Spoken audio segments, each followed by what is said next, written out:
New Italian PM, Giuseppe Conte, calls for end to EU sanctions over Russia. Italy's new prime minister has defied Western allies and called for an end to sanctions on Russia, in a move that is likely to shock the rest of the EU bloc.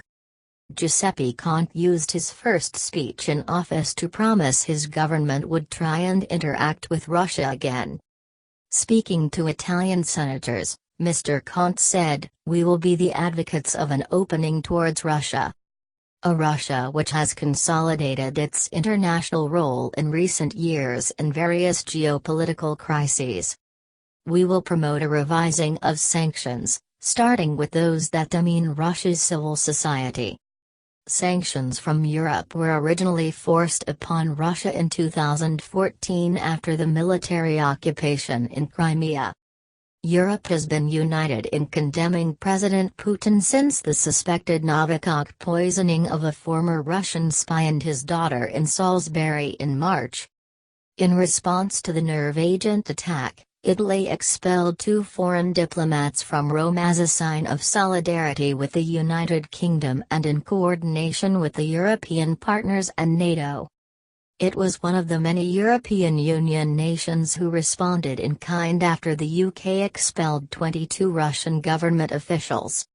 Despite potentially upsetting Europe, Mr. Conte's comments could be seen as a way to please his coalition partners.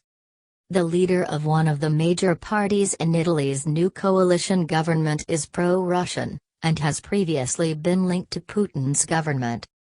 Matteo Salvini, leader of Lega, the anti-migrant party which joined forces with anti-establishment Five Star Movement, has denied accusations from George Soros that Lega had received financial support from Putin. The comments come as Putin arrives in the EU for his first international try since being re-elected in March. The president is on an official visit to Austria. He met Sebastian Kurz, the chancellor, whose government was one of the few EU nations not to expel Russian diplomats. Putin used the opportunity in the EU to call for sanctions against Russia to be lifted.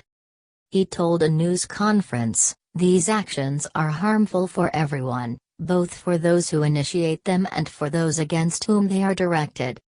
I therefore think everyone has an interest in cancelling them."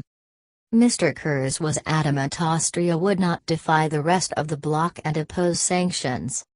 "We hope that through more intensive dialogue there will be progress in the relations between the EU and Russia," Mr. Kurz told reporters.